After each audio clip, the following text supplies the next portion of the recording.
Hi there, I'm the nature guy and I'm coming to you from a snowbank in Camp Osaval. Why am I sitting in a snowbank for our nature nugget? Well, that's because snow is the topic of our story today. Now, some of you don't like snow, but I hope a lot of you do enjoy getting out and snowshoeing and skiing and playing and making snow angels, whatever you may do in the snow. This is the right time of year, and we finally got enough of it here in Michigan. So some of you will end up shoveling snow, and maybe you're not so friendly to the snow, but I want to talk about one of the really neat things about snow. Now, scientists have taken snow and put it on a microscope slide under a microscope in a cold room somewhere or outside, and taken a look at all of the snowflakes. And you've seen pictures of these. They're incredible. The detail of each snowflake is something. And scientists have suggested, they haven't looked at every one, but they've suggested that no two snowflakes are alike. Each one that they look at is a little different. Now, there's some categories you can divide them up into, but the details of each one suggest that they're all different. And you think of how many snowflakes are out there in your local snowbank, or how many snowflakes there are when you've got to shovel the stuff. So I want to tell you why it's possible that each snowflake is different. And for that, you need to understand what a snowflake is made of. Of course, you know, snowflake is made of frozen water. And water molecules, when they freeze, will line up one beside the other and form a crystal. And the average snowflake has a lot of individual molecules of water. Now, it turns out that when water forms a little ring, it's actually 6 parts. And so branches go off from 6 places. And that's why every snowflake has sort of 6 sides that are all the same.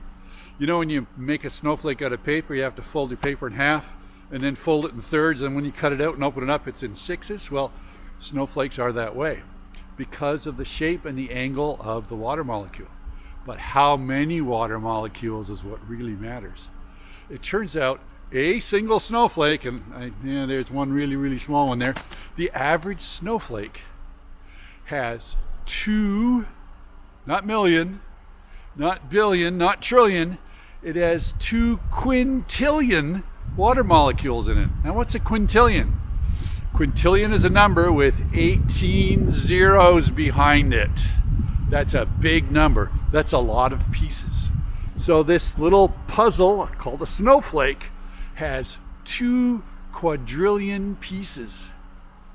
How many different ways could you put together a molecule with 2 quadrillion pieces?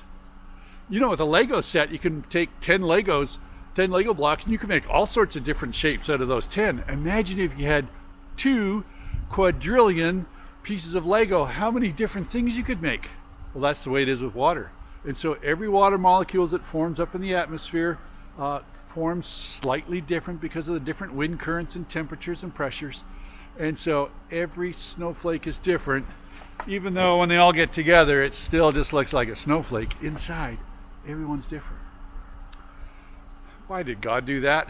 I suppose he could have made all the snowflakes the same, but God is a God of creativity. He likes things different, and he made each one of you different from the other person.